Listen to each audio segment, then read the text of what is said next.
ရွှေလန်းရဲ့တင်ရန်တွေရဲ့လေဝေဝံပါပါတာနေတဲ့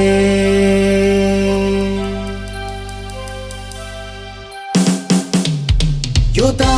ဂျိုတာအေယာဝရီကပါချိုးပေါတောက်ချတပင်းတစ်ခေတ်ကိုမြင်နေတာငြိမ်းချမ်းမှုတွေလားယောတာဂျိုတာအေယာဝရီကပါချိုးပေါတောက်ချတပင်းတစ်ခေတ်ကိုမြင်နေတာငြိမ်းချမ်းမှုတွေ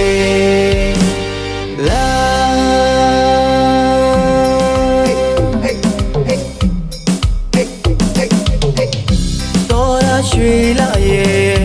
တိမ်ရန်တွေရဲ့လေဝေဝံပါပါတာနေတယ်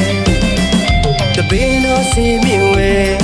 မဒီကညာအလားများလေကျွန်တော်ငြိမ်းချမ်းမှုကြိုးစားကနေမယ်ကဒီတပင်းတညာငြိမ်းချမ်းမှုတို့ကားရဲ့ညဒီတပင်းတညာငြိမ်းချမ်းမှုတို့ကားရဲ့ကြိုးစားတပင်သူခုမှမြည်သူတိုင်းငေးစီရအဖိုးဖားတို့ရဲ့မွေးနေ့တစ်ခုမို့တန်ဖို့မပြတ်နိုင်မှာလာမင်းကြည့်တော့ပြန်ငေးကြည့်ရပြောကြရွှေကြဆိုကြကားကြရွှေလက်ကုပ်တန်တွေညံနေညဒီညငြိမ်းချမ်းမို့တို့ကားတဲ့နှစ်ပါးည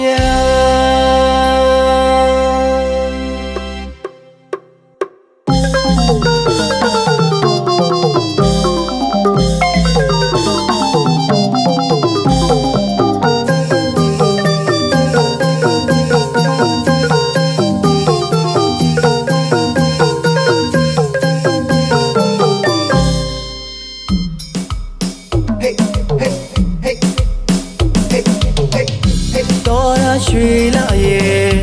တိမ်ရန်တွေရဲ့လေဝေဝံပါပါ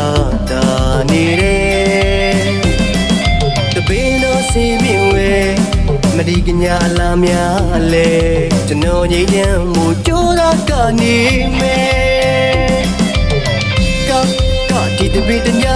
ငြိမ်းချမ်းမှုတို့ကားရဲ့ညဒီတပင်းတညာငြိမ်းချမ်းမှုတို့ကားရဲ့ကြိုးစားတပင်သူခုမှမြည်သူတိုင်းငေးစီရအဖိုးဖားတို့ရဲ့မွေးနေ့တစ်ခုမို့တန်ဖို့မပြတ်နိုင်မှာ